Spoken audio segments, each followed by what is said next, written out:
I am a college student, and in high school, I dated John. I tried to break up with him over Christmas break this year, but he said he wouldn't let me, that we had a future together, and that I'd recognize my mistake in a few weeks. I told him that I'd realized I'm a lesbian and was sure. He just wouldn't accept it and said that we would talk again in a few weeks. Afterward, every few days, I got texts from John telling me he loved me forever. I texted back the first few times saying we were broken up, but he just didn't want to hear it. Then one day I was studying in my college dorm, and I heard a knock on my door. It was my RA, and she said that my boyfriend was in the lobby. It didn't even occur to me that it was John. My college is several states away, and he has no car. So I said that she must have the wrong person. She said, actually, he said your full name, and he's being kind of belligerent with the guard, saying he traveled from my home state to see you. I was like, holy smokes. No, you can't let him in. I broke up with him and he won't leave me alone. I had no idea he was even coming here, let alone showing up unannounced. I need to study for an exam tonight.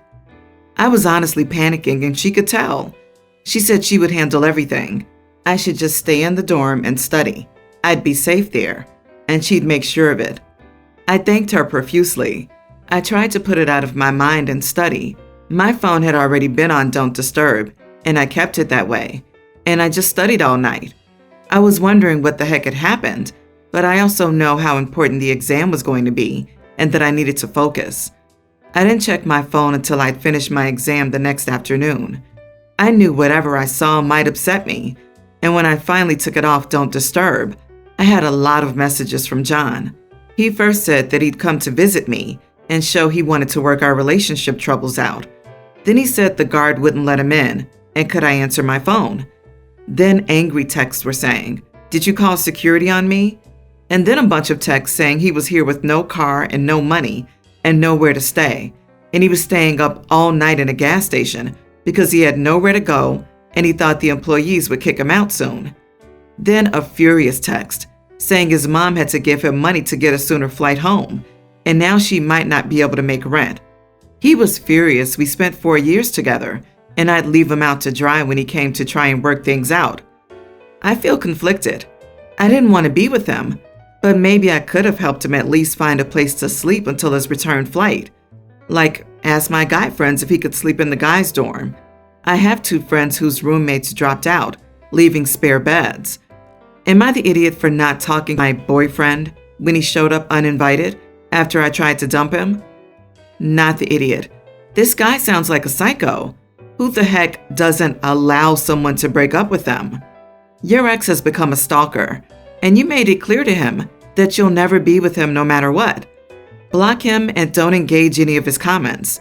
He is not stable, and you want nothing to do with him. I tried to break up with him, but he said he wouldn't let me. My God, this is not how any of this works. It takes 2 people in agreement to be in a relationship, and only one for a breakup. This guy's potential to do great physical harm to OP shot up astronomically with this statement alone. OP needs to go hard on this to protect herself, no matter whatever guilt she's feeling from the breakup is telling her. She needs to find out how to get the school and campus police on this. She needs to contact all her friends and family back home and give them a heads up. People overuse the term red flag, but this flag is crimson. Not the idiot. As of going to college, you had an ex, but as of John showing up demanding your attention, you have a stalker. Treat John as the potential danger he is. You and the RA handled this correctly. Security needs to be called. You should also lock down your info on the campus so we cannot find your future residence halls or rentals. Honestly, kudos to that RA. She knew what needed to be done.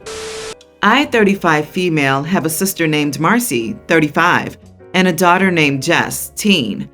Jess and Marcy get along very well, and they love hanging out together. Jess started telling me that she wanted to get some new bras about 6 months ago. She told me that the ones she has now are too babyish. I've tried taking her shopping online and in person, but she never finds any she likes. She always says the ones that I suggest are for little kids, and she wants a woman's bra. Yesterday, Marcy and Jess were spending the day together.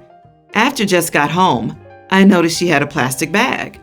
Before I could ask what it was, she quickly went into her room. My mommy senses were going off, and I knew she was hiding something. I went to her room and asked her what was in the bag. She tried to dodge the subject and come up with weak explanations. I ended up opening the bag, and inside was a Victoria's Secret bra. I was shocked because this bra looked like lingerie, and it was obviously very sexy and revealing. I demanded to know where Jess got the bra. She told me that she and Marcy went to the mall after getting lunch. Jess was going on and on about how I never let her get the bra she likes. Jess pointed at Victoria's Secret and talked about how she always wanted a bra from there. Without hesitation or permission from me, Marcy just bought Jess the bra. I was furious that Marcy would buy my daughter something like this without talking to me. I went outside and called Marcy to get her side of the story. She basically told me that it was her money and she could buy whatever she wanted. She also said that I was holding Jess back and treating her like a baby. I snapped and told her that she had no right to buy my daughter a bra like that without my permission. I eventually told Marcy that I would give her the bra so she could return it. She told me that she had already gotten rid of the receipt, so she couldn't get her money back. I told her that I would just donate it instead then. Marcy flipped out and demanded I pay her back for the bra. I told her to screw off. I'm not paying her back for something she had no right to buy. Now Jess is giving me the silent treatment, and Marcy blocked my number. Am I the idiot? You are the idiot. Your daughter's going through a very transitional period in a girl's life where she starts to really feel like a woman. You're denying her something she's asking for, something she feels she needs. It's a bra. No one is going to see it except her, so who cares what it looks like? If you get rid of it, she'll resent you for it. Plus, you went through the bag without her permission, a great way to build trust with your daughter. Don't be surprised when she starts hiding other things from you. The daughter's probably not the only one who sees her bras. If Jess has a PE class, is in a sport, or goes to a sleepover, she's probably self-conscious that she's stuck in training bras while all her friends and classmates are wearing fitted, shaped, pretty bras. I doubt she cares about looking good for boys. She likely wants to fit in with her friends and talk about lacy bras with them. She's growing her interests age appropriately. OP, your daughter's growing up and she has boobs now. She needs to be a teen, and you need to accept that. Just wants to wear bras that make her look her age. When OP referred to her mommy senses going off, I may have thrown up in my mouth a little. My mom is great, but she wasn't so great years ago. Ever since I was a teen, she was sort of paranoid that I was plotting something behind her back. What exactly? I have no clue. She read my diary, which I quickly gave up on, went through the letters I exchanged with my best friend, snooped through my folders on our family computer, etc. This mommy senses bit gave me flashbacks of that time. You're up to something, I can feel it. Yes, Mom. I watched Silence of the Lambs with my friends, although I knew I wasn't supposed to. What a betrayal. Such an idiot. And the truth is, backed by research, most women wear pretty underwear to feel good about themselves and boost confidence, not because they expect anyone else to see it. Do your daughter the respect of letting her make choices. I don't see that Marcy needed permission to buy your daughter a practical thing that she both wanted and needed, just because you have strange hang-ups about what your daughter wears. My parents are divorced. My dad, 37, married Gail, 35, a few months ago. Gail has a daughter, Olivia, tween. I, a young teen female, don't go to my mom's that much. Olivia's dad doesn't want to meet her. He didn't want to have a kid. He pays child support. My dad feels bad for Olivia and wants to be the dad she never had. So he takes her on Saturday father-daughter lunches, does movie nights with her, etc. I feel bad for Olivia too, but my dad isn't spending as much time with me anymore. He used to do father-daughter lunches with me too, but now he spends lunch on Saturday with Olivia. On movie nights, he lets Olivia choose, and she loves to rewatch movies. She's watched Zootopia about 9 times, each How to Train Your Dragon movie at least 4, and she's already watched Encanto twice. He always tries to make Olivia happy before he makes me happy. If we're going on a family outing, he lets Olivia choose and not me. I try not to get mad at Olivia because it really isn't her fault, but it's hard not to resent her. We had a pie yesterday. We ate most of it. Today, when Olivia and I got home from school, I went to the kitchen and Olivia went to her room. My dad got the 2 leftover slices of pie out of the fridge. He gave one to Gail. I asked for the other. He said okay, but then Olivia walked into the kitchen and asked if she could have one. My dad said, "Sure, Olivia, of course," and handed her my pie, which I had not yet taken a bite out of. Olivia said thanks and walked away eating it. Unfortunately, Gail had already bitten her pie. I said loudly that I was tired of always being second to Olivia. My dad said that I needed to compromise. I can't get everything I want. Have some empathy for Olivia because her dad doesn't want her, and it's just a slice of pie. So I went into my room and slammed the door, and now I'm writing this. I know Olivia's father isn't in her life, but I don't want her to take mine. I don't know. He's giving her more attention, more love it seems. But maybe I'm just being selfish. He keeps offering to go buy more pie, but it's not about the stupid pie. Maybe I'm not used to having a younger sister. Am I the idiot? Not the idiot. Tell your dad that he's doing to you what Olivia's dad did to her, not being a part of your life in favor of Olivia. Your dad can include Olivia in the things you do together, but he should not exclude you. It sucks that Olivia's dad doesn't want to be in her life, but your dad just can't throw your feelings away for Olivia. He should alternate who picks movies and not give something he already gave to you, the pie, to Olivia. The correct response is, "There's no more pie. Let's see what else we have."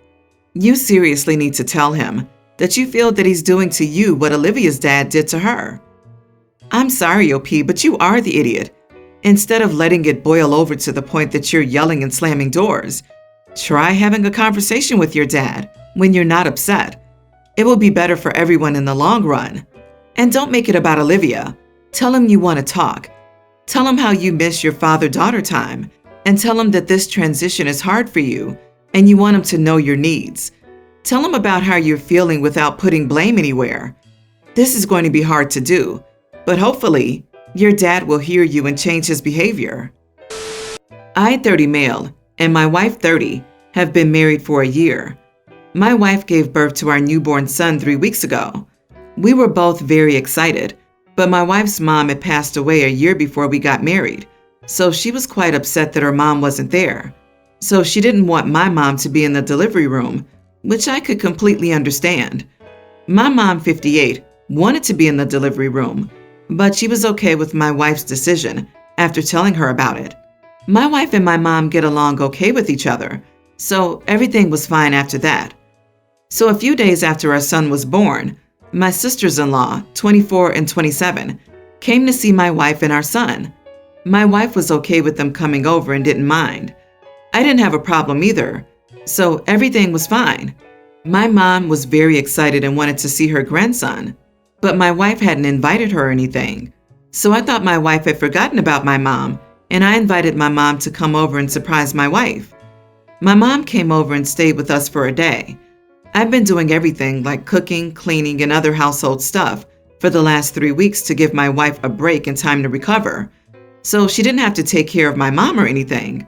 But after my mom left, my wife was upset with me and told me I shouldn't have invited my mom like that, and that the first few weeks are crucial to have time with the baby, so she didn't want any guests. But my wife was okay with my sisters-in-law coming over, so I felt like my mom was being left out of our son's birth. I thought my mom would be more helpful than my sisters-in-law because she went through the same experience, unlike my sisters-in-law. But I am feeling guilty about this. So my question is, am I the idiot for inviting my mom? I invited my mom to come over and surprise my wife. You are the idiot, dude. There is nothing here to indicate your wife would be happy about a surprise visit from your mom. The only reason you'd make it a surprise seems to be because you knew your wife wouldn't want your mom over. Also, a surprise visit when your baby's 3 weeks old? That alone makes you stupid. I understand that, but it's unfair that the wife said that the baby shouldn't see people within the first 3 weeks, but her sisters did, and she's mad about his mom being there? My issue is the double standard that's being overlooked. Parenting should be a partnership, not ownership. It seems odd that the wife is gatekeeping to meet their newest member. There is a big difference between the comfort of being with your sisters in a very difficult emotional time and being with your mother-in-law who just wants to see the baby.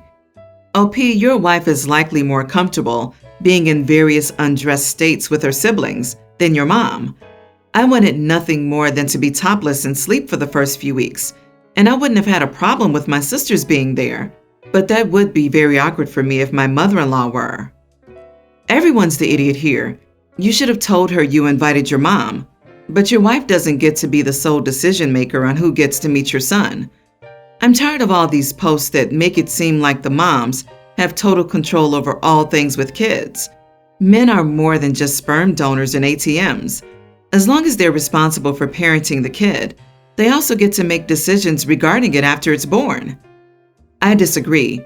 How is the man physically recovering from childbirth? This isn't about equal say, but about caring for someone who's just been through something physically traumatic. It's not just about seeing the baby, but about seeing a woman who's still recovering. There's no equal say in this situation. I run a small business, and for over a year and a half, I've been employing Brian, not his real name. He's a decent worker. He comes in every day for 1 to 2 hours to sweep, mop, clean the windows, keep the front tidy, and take out the trash. 2 months ago, my sister asked me to offer my nephew, Henry, 19, a job because they're going through some financial troubles and need his help. I gave him a full-time job where he's basically like my receptionist, answering the phone, helping me organize papers and such. Henry knows about Brian because I talked about him to my family once. Brian used to sleep right outside by the entrance every night, or sometimes I'd find him digging in our dumpster around the back. So I decided to offer him some work, and he accepted. Since Henry started, he's had some attitude with Brian when he comes in. Twice I've come back after meeting clients, and Henry was making Brian unload supplies that were dropped off, saying that I told him to have Brian do that. They were arguing because Brian said he couldn't do it. When he first started coming in, he told me that he couldn't do the heavy lifting because of back problems he suffers from. So I got mad at my nephew over that. I tried to chalk that up to my nephew not knowing much since he's new. Last week, Henry told me he saw Brian going to the back office and going through everyone's things. Then supposedly, he also went into my office. I didn't believe him because only a few people have keys to my office, my nephew being one of them, because sometimes he needs to leave papers on my desk when I'm not there. Brian doesn't have keys for any of that because he only needs to get the cleaning supplies from the closet. Henry said he left his keys out front when Brian was there when he answered the phone, and now he can't find them. He kept saying I should fire him. One look at the security cams proved he lied about the whole thing. He lied about it and kept suggesting Brian be fired for something Henry knew he didn't do. Upset me very much. So I fired him there. You can guess how my family took that, firing my own nephew, when according to them, he didn't do anything wrong. My sister said Henry just misplaced his keys and rightfully assumed Brian stole them. Even though Henry won't give me actual reasons why he was uncomfortable around Brian, other than believing he would steal something, Brian has never done anything like that before. Everyone thinks I'm TA for firing and refusing to rehire him over this because of what their family's going through. So, am I the idiot? Not the idiot. Your nephew was kicking a man who was already down. How you treat people in need says a lot about your personality. Your nephew can't be trusted in small things and not in big things. If you hadn't fired your nephew for this, it would have been something else. Your family's angry because they see Brian as lesser than themselves, not worth getting upset over. They're wrong. He is valuable and deserving, and you did him a great kindness. He rightfully assumed Brian stole them? On what planet? He quite literally and provably wrongly accused Brian. I'm getting class as solid or some other ist vibes from your family. Why else would they be targeting Brian? You were absolutely right to fire Henry for making false accusations of trying to get someone else fired. Good riddance, not the idiot OP.